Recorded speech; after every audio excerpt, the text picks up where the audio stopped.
Hi, this is Russ Andersson. Today I'd like to give a quick run-through on creating animated texture maps using ViewShift.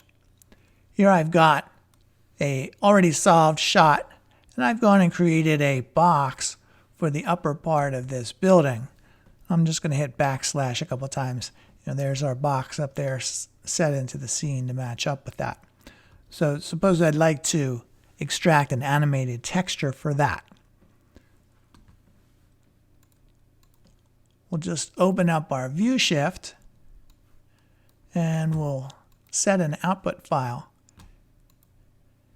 And you need to do an actual image sequence typically, because the typical H.264, 265, MP4 outputs always require fixed image resolutions, 1920 by 1080 sorts of resolutions or multiples of that are on their standard profile. So the kinds of resolutions that you generate for texture maps, the codecs will typically just fail.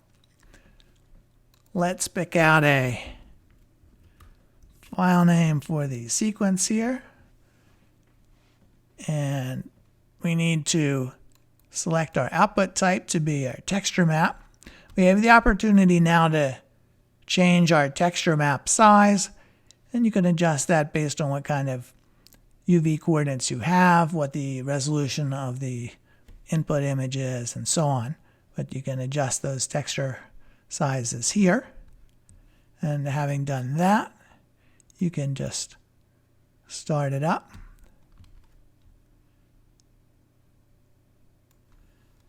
And as it's doing that, it's filling out this folder with the image sequence.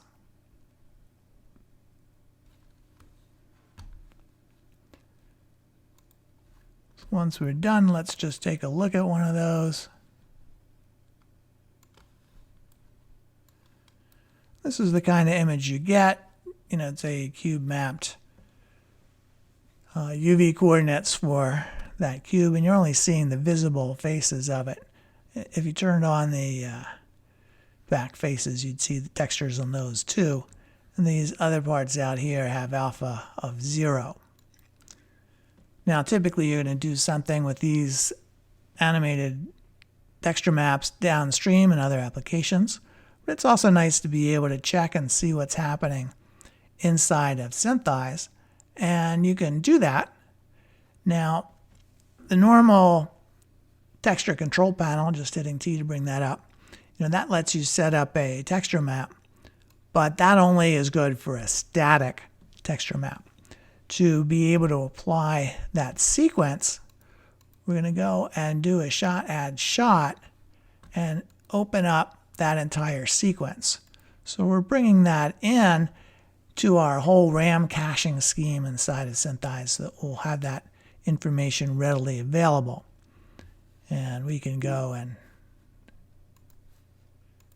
pop on over and see. Let's switch this to camera 2. Here's our sequence over there that we can look at. And we can now apply that texture map to the cube.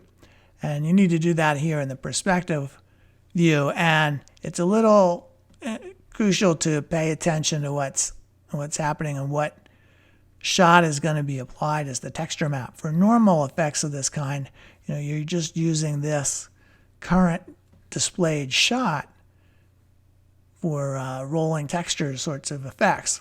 But here we're going to be using that other one.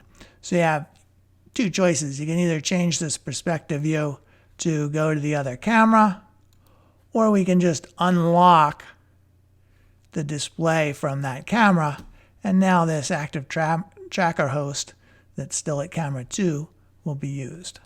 So once we're sure that we're going to be getting the right shot, we can just right click, and still with our mesh selected, we're going to say texture mesh from shot.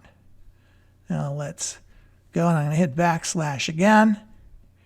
Here's our texture.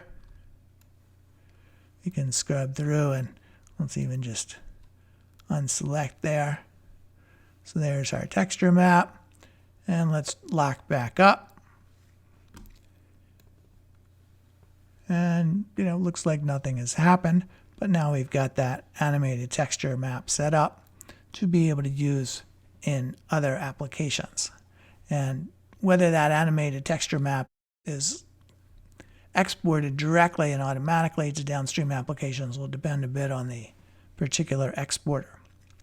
But anyway, this is all there is to it as far as generating animated texture map. Thanks for watching.